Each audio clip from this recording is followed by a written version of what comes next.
출애굽기 8장 16절에서 32절. 오늘 본문은 애굽에 내린 10가지 재앙 중 셋째와 넷째 재앙이 나옵니다. 16절 말씀, 여호와께서 모세에게 이르시되 아론에게 명하기를 내 지팡이를 들어 땅에 티끌을 치라 하라. 그것이 애굽 온 땅에 이가 되리라. 이스라엘과 이집트 모두에게 일어난 재앙인데요, 이가 땅에 가득하도록 하나님이 재앙을 내리시겠다 합니다. 이 이는 벼룩으로 번역할 수도 있고요, 모기와 비슷한 피를 빠는 깍다기로 표현하기도 합니다. 땅에 티끌을 칠 때에 그것이 온 땅에 이가 되었다라고 그럽니다. 땅의 티끌, 흙이죠. 땅의 신 셋입니다. 사막의 신 셋, 그가 도리어 그를 섬기는 이집트 사람들을 공격한 것이죠. 그러므로 그들이 믿는 신이 무력한 신이고 헛된 우상임을 알도록 하시기 위하여 하나님은 땅의 티끌로 이가 되어 그들을 괴롭게 하신 겁니다.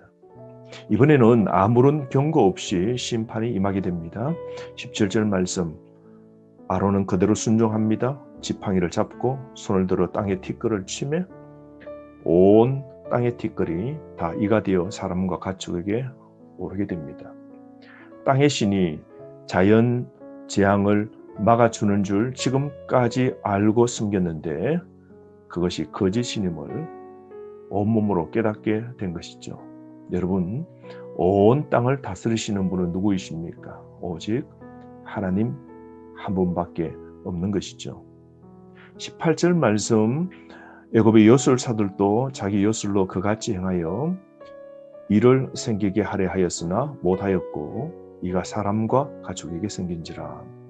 그러므로 눈속임의 마술은 기술적 한계가 있음이 드러나게 된 겁니다. 마술사들의 허상이 드러나게 된 것이죠. 인간은 그러므로 지극히 연약한 존재인 겁니다. 하나님 앞에 우리 자신도 우리 자신의 한계를 인정해야 되지 않겠습니까? 우리가 모든 걸 할 수 있다 싶지만 우리는 어떤 것 하나도 손댈 수 없고 할 수 없는 무능력을 때론 삶 속에 수많이 경험하지 않습니까? 19절 말씀, 요술사가 바로에게 말하되 이는 하나님의 권능이니이다 하였으나 바로의 마음이 완악하게 되어 그들의 말을 듣지 아니하였으니 여호와의 말씀과 같더라. 요술사가 고백합니다. 하나님의 권능이다고. 하나님이 만물의 주관자이심을, 온 만물을 주관하시는 분이심을 애굽의 마술사의 입을 통하여 입증하신 것이죠. 세 번째 재앙 앞에서도 바로는 마음을 바꾸지 않고 더 완악하게, 교만하게 반응합니다.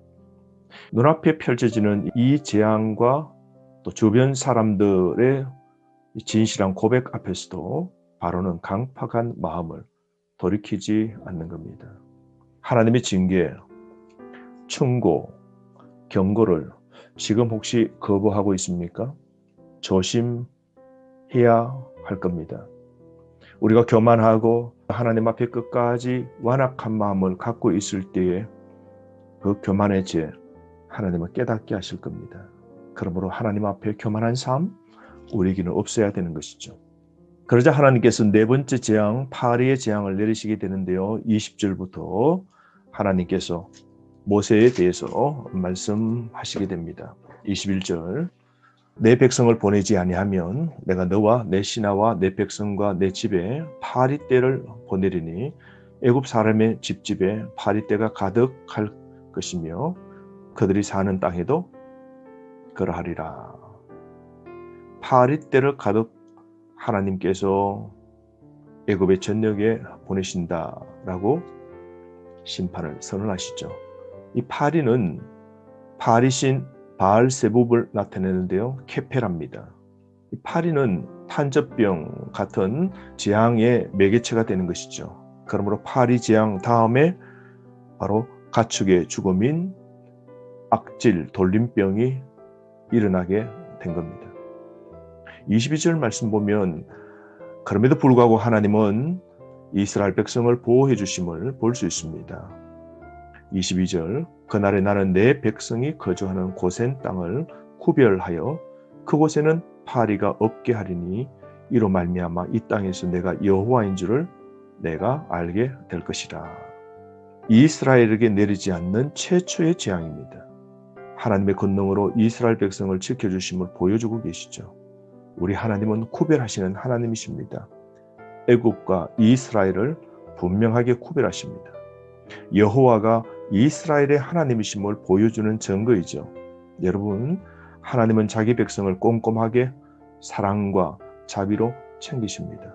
오늘도 세상 속에서 하나님의 자녀인 저와 여러분을 구별하시고 우리에게 권능을 베풀어 주시고 삶 속에서 지키시고 보호해 주심을 우리는 기억해야 됩니다. 심판의 목적이 무엇일까요? 22절 살아계시고 유일하신 하나님임을 입증하기 위하여서 하나님은 애굽을 심판하시고 이스라엘 백성에게 심판을 막아주시는 것이죠. 23절 내가 내 백성과 내 백성 사이를 구별하느니 내일이 표정이 있으리라. 25절 말씀에 보면 바로가 타협안을 제시하게 됩니다. 애굽이 온 땅의 파리로 황폐하게 되자 그는 모세와 아론을 불러서 타협안을 제시하는데요. 25절 이 땅에서 너희 하나님께 제사를 드리라. 하나님의 심판으로 바로가 모세를 찾습니다. 구원해달라고 파리떼를 없애달라고 요청합니다.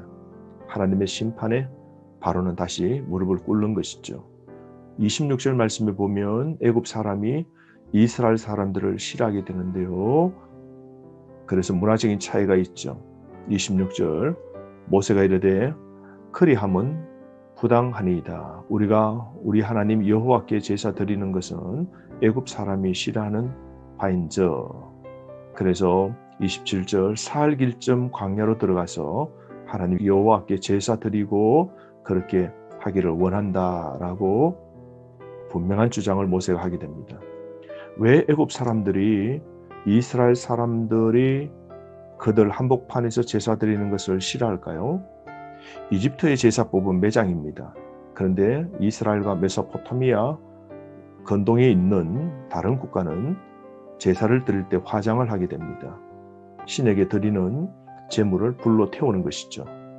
이런 다른 문화적 차이로 애굽 사람 한복판에서 이런 일들을 행한다면 그것은 오히려 큰 화를 자초하게 되는 것이죠. 심지어 애굽 사람들은 이스라엘 사람들과 같은 방에서 잠도 자지 않는 겁니다. 이만큼 싫어하는 관계인데요. 그래서 멀리 떠나야 된다라고 제안하자 28절 바로가 이렇게 또 제안합니다. 내가 너희를 보내리니 너희가 너희 하나님 여호와께 광야에서 제사 드릴 것이나 너무 멀리 가지는 말라. 그런즉 너희는 나를 위하여 간구하라. 너희들이 광야에 가서 따로 떨어져 제사를 드리는 것 내가 인정하겠지만 너무 멀리 가지 말라는 겁니다. 가까이 두고 싶다는 것이죠. 애굽 땅을 너무 멀리 벗어나지 말라는 겁니다. 여러분, 너무 멀리 가지 말라. 이게 유혹이죠. 절대 도망가지 말라고 강조합니다. 애굽을 절대 벗어나지 말라는 겁니다. 여러분, 죄악의 자리에서 우리는 반대로 멀리 떠나야 됩니다. 애굽 같은 죄악의 땅에서는 완전히 떠나야 하나님의 백성은 사는 것이죠. 지금 또 우리에게 마귀는 너무 멀리 가지 말라고 우리에게 말하죠. 자신의 세력에서 자리에서 너무 벗어나지 말라고 늘 끌어당기는 게 악한 마귀의 존재들이죠. 우리가 신앙생활을 하다 힘들고 어려우면 애굽의 떡과 고기, 가마가 있던 그 자리로 돌아오는 게 복이라고 바로가 유혹하듯 마귀도 오늘도 우리를 유혹하죠. 신앙생활 너무너무 열심으로 하지 말라는 것이죠. 세상에서 너무 떠나 거룩하게 살지 않도록 우리를 유혹하는 게 마귀입니다. 그러므로 세상에서 갈 수 있는 데까지만 그들이 머물도록 마귀들은 유혹합니다. 그러므로 여러분, 우리는 완전히 떠나야 됩니다. 죄의 자리에서 떠나야 됩니다. 은혜를 받고 하나님의 구원의 은혜를 알고 하나님을 전심으로 예배하기 위해서는 세상에서 우리는 완전히 떠나야 됩니다. 그래야 우리가 사는 것이죠. 이런 파리떼의 재앙 앞에서 바로의 태도를 보십시오. 32절. 바로가 이때에도 그의 마음을 완강하게 하여 그 백성을 보내지 아니하였더라. 여러분, 약속을 번복하는 것 보십시오. 우리는 하나님 앞에 거짓된 고백, 약속을 하지 말아야 됩니다. 하나님을 끝까지 저버리면 파멸이지 않습니까? 하나님의 은혜를 거절하면 우리는 하나님으로부터 버림당하게 됩니다. 하나님을 속이면 우리는 멸망할 뿐입니다. 오늘 우리 삶 속에 바로 같은 태도가 없는지 우리 자신을 다시 한번 살펴보기를 원합니다. 오늘 하루 말씀으로 승리하시길 바랍니다.